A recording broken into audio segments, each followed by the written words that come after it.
Good morning, students. Today we study our first English grammar chapter. This is your English grammar book. Let's see our first English grammar chapter, that is a sentence. What is sentence? Sentence is a group of words that makes a complete sense. मतलब complete sense जो बनाता है वो क्या होता है? Sentence. Sentence कितने kinds के होते हैं, कितने types के होते हैं? There are 5 type of sentences. Assertive sentence, interrogative sentence, imperative sentence, optative sentence and exclamatory sentence. Let's see one by one.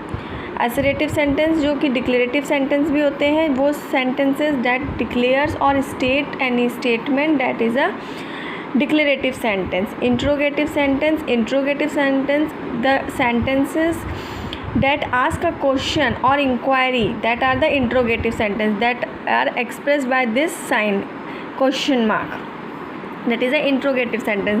Next is a imperative sentence. Imperative sentence means that sentence which show the essential or urgent immediate attention towards any sentence, that are maybe in the form of express request, advice, order, that are the imperative sentence. Shut the door. This is a imperative sentence. Next is a optative sentence. Optative sentence that express some wishes, जो कि किसी wishes या prayer को show करता है, that are the optative sentence. May God bless you, and they are expressed in the exclamatory form.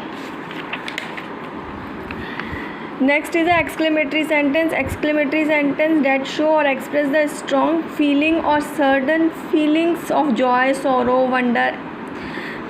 It can be also expressed in the form of this exclamatory mark. Now move to our exercise part.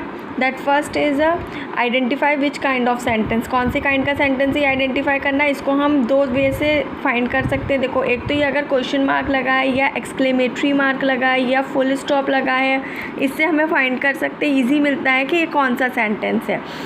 Where have you been all this while? कि क्या है, question पूछ रहे हैं question mark में, that is a interrogative sentence.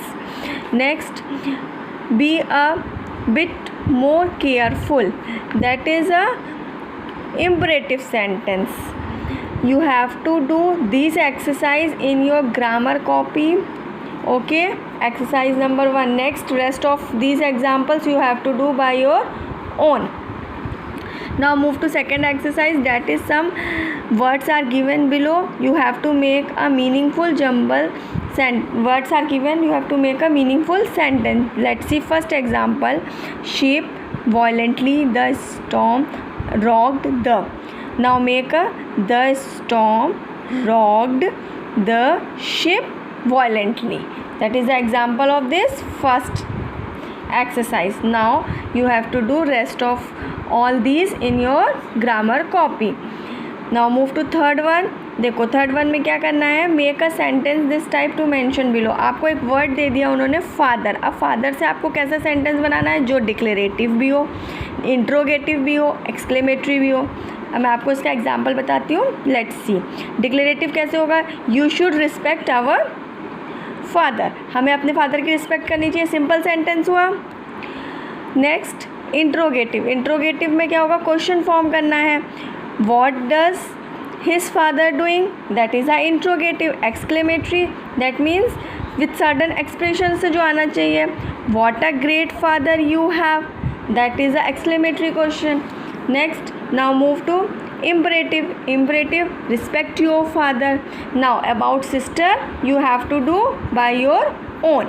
Make a declarative sentence, then interrogative sentence, then exclamatory, then imperative sentence. Now move to next exercise, that is a change of sentence into question. इसमें क्या करना है, हमें question में change करना है. हमें ये देखना पड़ेगा कि किस फॉर्म में क्वेश्चन सेंटेंस है और उसको कैसे चेंज करेंगे. Raman was happy for being truthful. Was Raman happy for being truthful, ये वॉज आगे आ जाएगा और ये क्वेश्चन में चेंज हो जाएगा. Now you have to do this exercise in your copy. Remaining parts you have to do by your own. Next, move to change the following sentence into statement. अब इसमें क्या है, क्वेश्चन में दिया हुआ है, आपको किस में चेंज करना है, सेंटेंस में बनाना है. क्या क्वेश्चन दिया है, is it very hot in Jaipur. हम क्या करेंगे, इट इधर आ जाएगा और इज़ इधर आ जाएगा. It become a it is very hot in Jaipur and lastly you make a full stop. In this way you have to do these remaining points by your own. Now subject and predicate you have already learned in the previous classes that subject is a noun or a pronoun on the sentence from which we have to talk, and predicate the remaining part of the sentence, that is a predicate. Our old computer was crashed last week.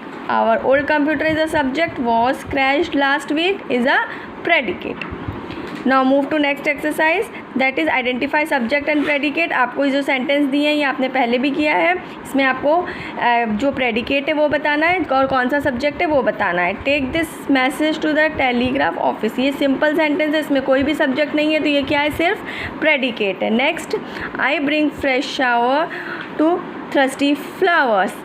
इसमें I क्या हो गया, subject. आई बारे में बात कर रहा है, क्या कर रहा है वो, वर्क क्या कर रहा है, bring a fresh shower to thirsty flowers. वो जो ऐसे सूखे फ्लावर्स हैं उन पे पानी डाल रहे हैं. Now next rest of this you have to do by your own. Move to next exercise, that is a put a suitable meaningful sentence. क्या करना है, सब्जेक्ट हमें ऐड करना है. अब क्या है, हमें पास प्रेडिकेट दिए हुए हैं, इसमें हमें सब्जेक्ट डालना है. Dash gives us light and life. क्या हमें लाइट और लाइफ देता है, वो है द सन. इसी तरीके से आपको ये एक्सरसाइज कंप्लीट करनी है. नेक्स्ट एक्सरसाइज में क्या है, एच, इसमें हमको प्रेडिकेट ऐड करना है. हमको सब्जेक्ट दे दिया डॉक्टर. डॉक्टर क्या करता है, ट्रीट द पेशेंट्स, पेशेंट को ट्रीट करता है. Now in this way you have to do this exercise and the given make the complete sentence by using suitable predicate for this given subject. Okay, do this exercise in your copy.